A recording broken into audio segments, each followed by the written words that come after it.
Welcome to Top 5. This your boy Big Mike.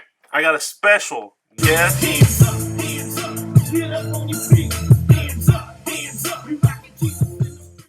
Chosen. What's going on, Big Mike, man? I'm honored and just privileged, man, to be a guest on the Top 5. Well, I thank you very much for being on the show today. How's everything going with you?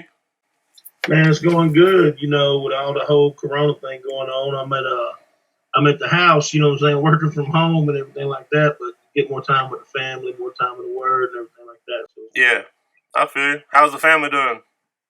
good, man. My wife, she's continued working because, she works at Jack, so she's considered essential. Yeah, I feel you. She didn't stop. Just the drive-thru's only open, but she ain't stopped none. And, kids don't stop. You know that. Hey, I feel you. How's church going?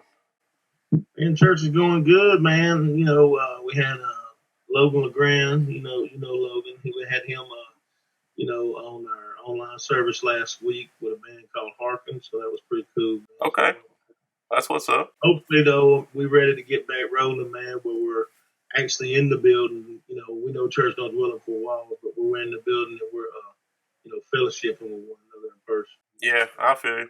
I'm hoping all this dwells down here soon.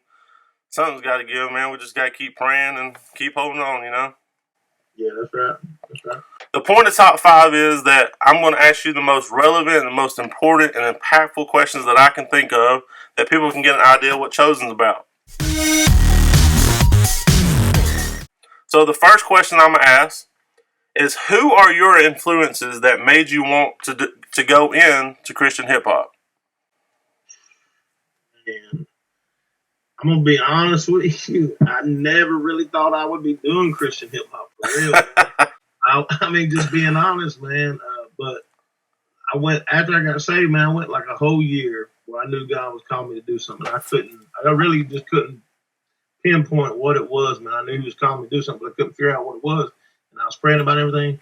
And a buddy of mine, he used to go by Righteous back then, but you know him, Jeremy Alexander. Yeah. Hey, man, they got this thing in Atlanta called the Holy Hip Hop Awards. Why don't you go check it out with me? And I was like, well, I always listen to hip hop and rap, so I always liked that style of music. But to be honest with you, I had never really heard much Christian hip hop at that point. Yeah. Like the only Christian rappers I knew of was maybe T-Bone, which was cool. Yeah. But other than that, man, it was like Carmen and some other cats, and and I love them because they're doing stuff for the Lord. But it would have been kind of what I consider like cheesy rap for real. Yeah, I understand. And so I didn't know nothing about that. And so me and him, we rode down to Atlanta, man, and we're having that. And we went in the building, and before we heard anybody rap, before we went to the stage, before we met anybody, it's like as soon as I walked in the door, man, God said, "This is what you're supposed to be doing," right? And I hadn't never even met anybody there yet. I hadn't even heard nobody yet. But just when we went in, the Holy Spirit was just like, "This is what you're supposed to do." So then, kind of met some people, networking, whatever, and heard a lot of different, Christian rap and hip hop. Yeah. But like, it kind of blew my mind, man, because I didn't even know all that existed. You know what I'm saying? Like, Yeah. Like now I look back, and I say all their Christian rock, Christian rap, Christian hip hop, just all the different genres of Christian music. But at that time, man, I didn't know any of that existed. I mean, I thought there was pretty much like Southern gospel and some praise music, and that was about it. You know what I'm saying? Yeah, I feel you. I mean, I know that sounds crazy, but that's what I thought it was. But that's what we grew up on. Yeah. So, but then I went home, man. Started writing. Took me about a month. No. Probably took me about 2 or 3 months actually. Yeah. To write "Father Forgive Me," which was the first song, but because it was like there was a block or whatever, man. But then after I got that first song, it took me like 2 weeks to write the rest of the whole album. You know what I mean? Okay, yeah. And then I kind of got introduced to like Lecrae and the whole 116, and all them. And then after that, once I realized that was up there, I started meeting different people just through traveling the ministry. Yeah. And then started kind of doing my own research on different hip hop, Christian hip hop artists. Like, then of course that's when I found out about like Seven and Dayton and Bizzle and like a lot of these cats that are just awesome lyrically and just awesome people. But like in the secular world, you might not ever even heard of them. You know what I'm saying? Yeah. I mean, that's pretty much how I got to doing Christian hip hop. But you know, for the longest time before I got saved, man, I just say this: you know, obviously my wife and kids had a big impact because I Yeah. remember my wife was going to church while I was still at home drinking and whatever, you know. And then back in the day, I had a basketball coach that really influenced me because I grew up in the church and my mother always told me about Jesus, and she was a woman of God. I had other family members that never, they always told me about Jesus, but they never showed me Jesus, you know what I'm saying? Yeah, I feel you. And he did. He was the first one, you know, before I ever got married and had kids, he was the first one to ever kind of show me the love of Christ. And then, That's like I awesome. said, that helped me kind of turn, but I still was hard headed for a long time. And then after my wife and kids, you know, that's kind of when I really decided to, you know, make a change and get saved and really live for the Lord. It was a wake up call then. Yeah, I say 2009 is when I truly, you know, got saved. You know Yeah. what I mean? I guess that's pretty much. That's cool. I understand. That's a good answer, man. Yeah. Speaking of when I got introduced to it, when was that, man? I guess I was probably about 20, maybe 22 or something like that. That's when I got into Lecrae and 116 and stuff like that. I was like, man, where have they been? Like, I've always liked hip hop, you know, Yeah. but to me, I didn't know it was really out there. I mean, I believe I heard of T-Bone, but never really got into it. But then when starting my life turning around a little bit in a different direction, I mean, I was saved, but listen as music, listening to it, then I got introduced to Lecrae, and then I was like, yeah, I like this. This is nice. It's pretty good. You know, and then I think about, like, a lot of people don't know this, but I had a friend that did some music before I ever came to the Lord, and I actually did a verse on one of his songs, and it was actually playing in the local clubs around here and everything. So, I think I know what you're talking about. yeah, so you know, but I never at that time I really wasn't even pursuing that like that. Yeah, You know? I feel And you. really, even this time doing the music, it was more about just pursuing God and doing what He told me to do than, you know, I wasn't trying to get my name out. I wasn't trying to get noticed or anything like Yeah. that. You know, because I caught a little bit of flack for some people telling me that I didn't push my stuff enough because I kind of held back on pushing anything because I didn't want people to think it was about me. I wanted them to know it was about God. Yeah, But you know, as I grew in the Lord and everything, I realized, you know, when you're pushing your music and stuff, you're not just pushing you. You know, if you got a message about God in there, then you are pushing God. yeah. And so I had to kind of learn that, man, trial and error. You know what I'm saying? Learn stuff like that. I feel you. The second question is, what is the hardest thing in mixing music and ministry as you're trying to write songs? Music and ministry. Finding time.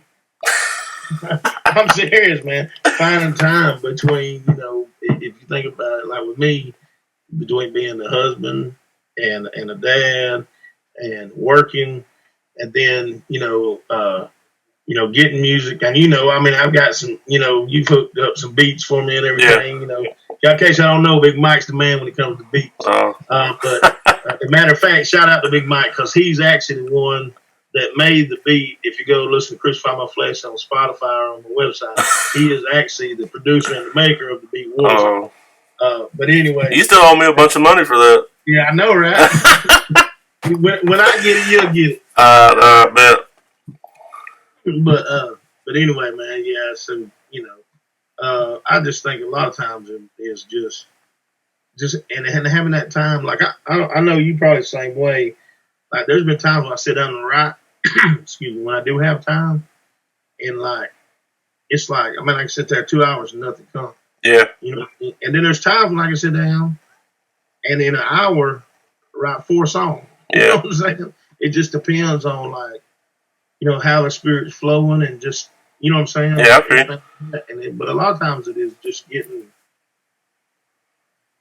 to where you can kind of get in that zone, so to speak. I feel. Yeah. Because sometimes there's so much other stuff going on, it's hard to get in that zone. You know what I mean? I feel.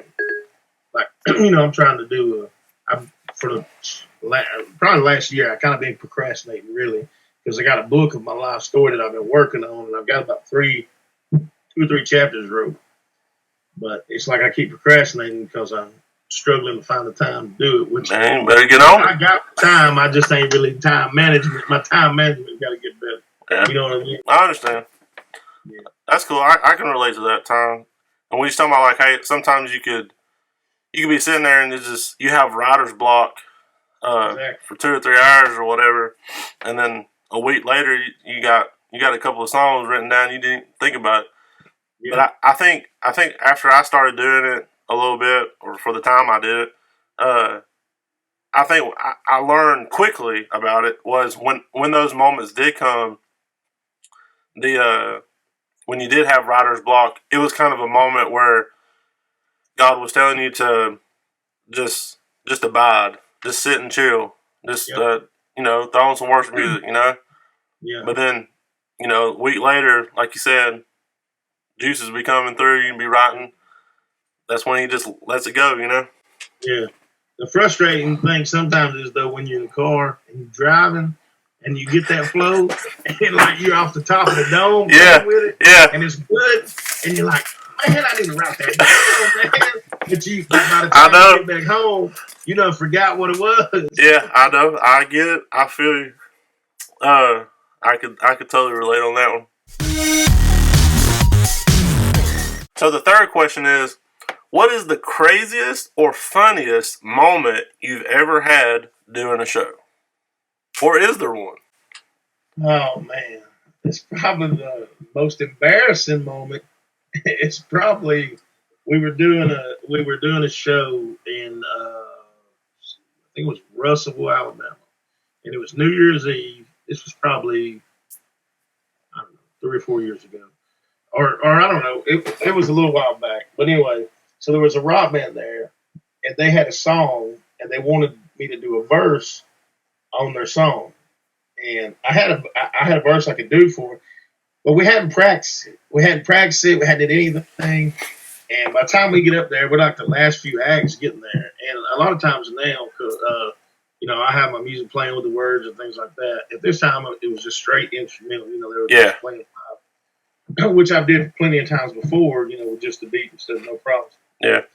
And for whatever reason, my little girl Riley was with me, and we were there, and we got on stage. And this is the only time it's ever happened to me, man.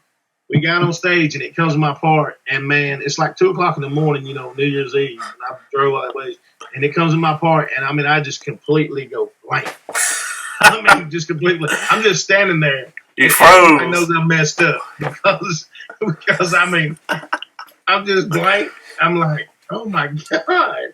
I'm like, I can't believe I just forgot it's my lyrics that I wrote, and I can't even remember them. You know what I'm saying? I got you. Like, I don't know why, because I don't really get stage fright or nothing like that. Yeah. Just any show, sure. Any musician or artist, before you go up there, you get a little bit of butterflies or whatever. But once you get up there, you're good. Yeah. But for whatever reason, man, I don't know if it's because I was tired or whatever it was, but like I got up there and I just completely drew it. You was sleep deprived. Dude, yeah, I went up to all of them afterwards. I said, man, I'm so sorry, dude. I said, I just straight up, that's never happened to me. I just straight up forgot the lyrics. I think that's happened to. The band was messing with me. He said, man, how you forget the lyrics? You wrote them. I was like, I know, dude. Yeah. I think that's probably happened to every artist. I'd at least got to think Probably that. once, I think. Yeah, at least once. It's got to happen to every artist. That's the only time it's happened to me, man. But it's embarrassing. Because we don't do it for the money. We do it for the Lord. But at the same time, you want to do it to the best of your ability. Yeah. So, get up there and just draw a blank. It's a little bit embarrassing. It is. No, I get it. It's all good. Wonder why they called me back. No. That's probably why. Nah, they actually called me back after that when they come out there. Don't lie now. Don't lie now.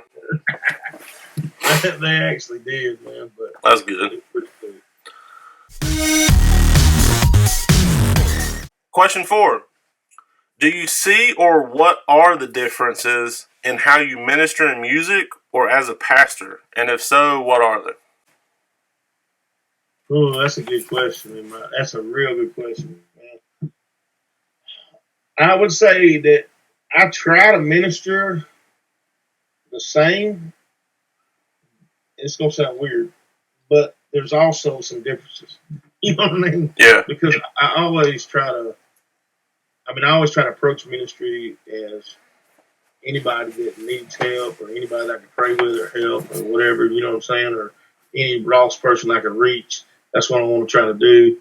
Whether it's being a pastor or whether it's doing an outreach, either way, that remains the same. Yeah. But to be honest with you, there's probably it's probably I won't say freer, but let's just say as a pastor, you have to be more careful with your words, Yeah. you know, as you do with it as a rapper. You know what I mean? Yeah. Which my problem is, I'm bad about not doing that. And I speak boldly, so I guess a few people sometimes get offended. So, but I would say I try to approach them the same. But I guess the one thing is like with the rapping and outreach, you see those people when you try to get them rooted in the church, and you follow up with them, trying to make sure they're all right and everything. But as a pastor, you've got these people that you're seeing every week, right? Yeah. And every issue they got, or not maybe not every issue, but the ones they want to bring to you, right? You've got to try to help them figure how to overcome them issues. Obviously we know the Lord, but sometimes there's a lot more one-on-one type counseling and just a more, I won't say more intimate because even the outreach is intimate, but Yeah. But more intimate outlook on a regular basis, I guess is the best way. Yeah. I can understand that. You know what I mean? Because it's not that you don't care about the people in outreach, because you do, and you want to check on them, make sure they're all right, and make sure they come to the Lord and everything like that. Yeah.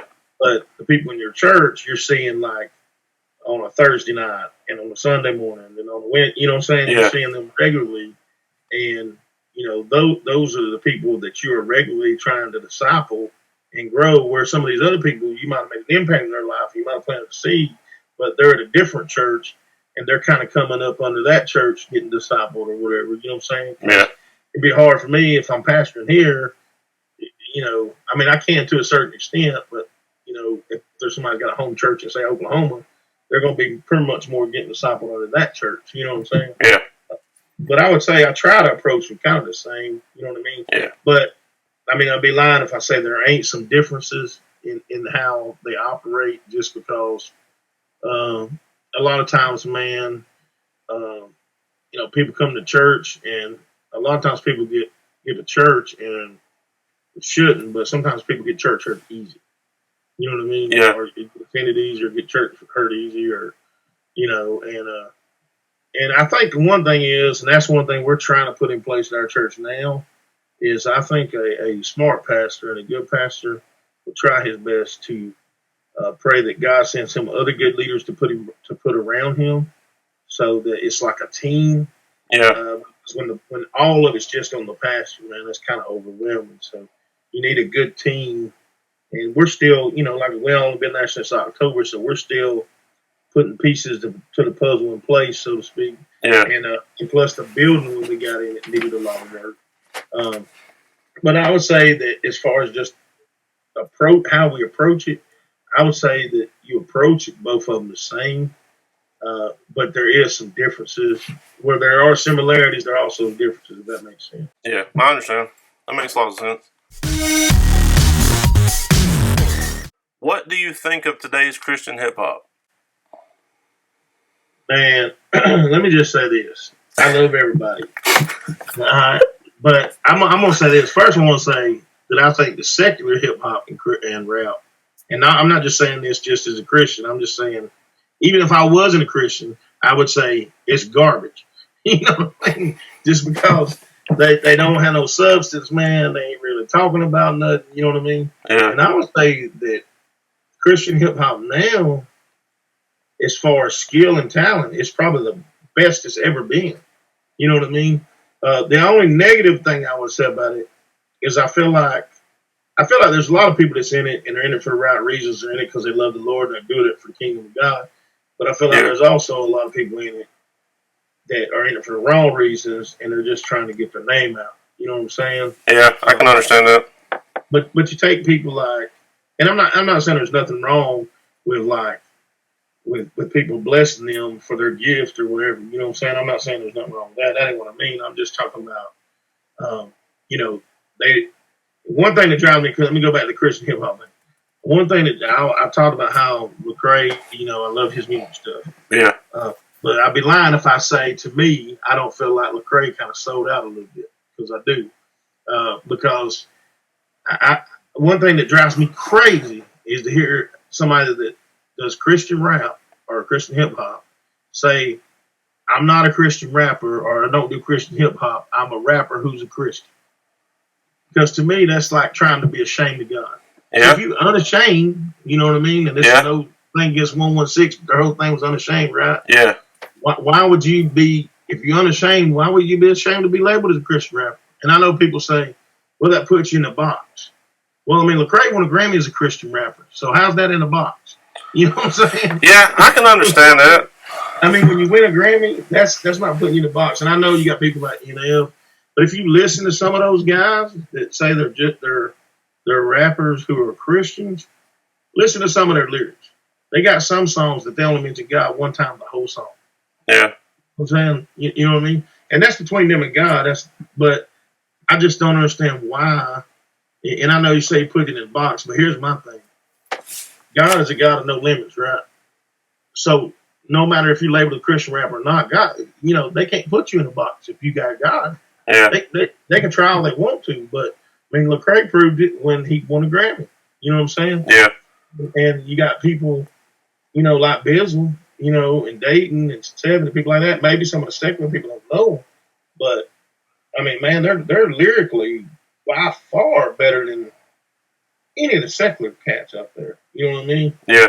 And I've seen, and I'll just say this, and I know, you know, I've always said stuff that might catch flack because I speak boldly, but some, you know, I see, and then you have some secular rappers that claim they know God and they claim they're Christian and stuff like that, but yet their music is total opposite of that. You know what I'm saying? Yeah. I mean, I just believe. Listen, I'm not perfect. None of us are, right? Yeah. But I believe you're supposed to try to walk that walk the best of your ability, man. You know what I'm saying? And try to line your life up with God's word to the best of your ability. Everybody's walk's different to a certain degree. Everybody walks different, no doubt. Yeah. No doubt. Because everybody ain't on the same spiritual level. Now, I get that, you know. Yeah. Some people. Yeah. Some people claim to be this, but act a certain way. Right. I'm not perfect. You know, nobody's perfect. Everybody has their different walks. Right. But when you was talking about like being introduced to like the Lecrae and stuff like that, it's like what got me was KB. You remember? Do you know KB? Yeah, he left Reach Records. Yeah, but he still rides with them and stuff. But I think it was a couple years ago where I have already listened to KB, but man, just a couple of years ago, I'm trying to think of his album and I can't think of the album. But the one with Church Clap and all that? Huh? Was it the one with Church Clap and all that on it? Church Clap. I don't. 100. Yeah, 100. Dude, one of the best albums, secular, not secular, I've ever heard.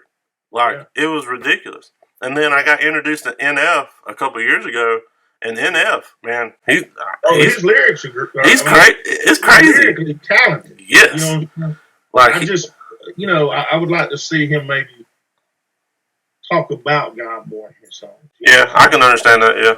And I understand, I don't have no problem with anybody talking about the struggles I do in my songs. But at the end of the day, you can talk about your struggles, but you need to make sure that God's getting the glory from that. You know what I'm saying? That like yeah, you had struggles, but make sure that they know that God's the one that brought you out of that struggle. Yeah. You know what I'm saying? I understand. Because I know NF and Lecrae are both rappers that said, you know, they wasn't a Christian rapper, they were rappers who were Christian.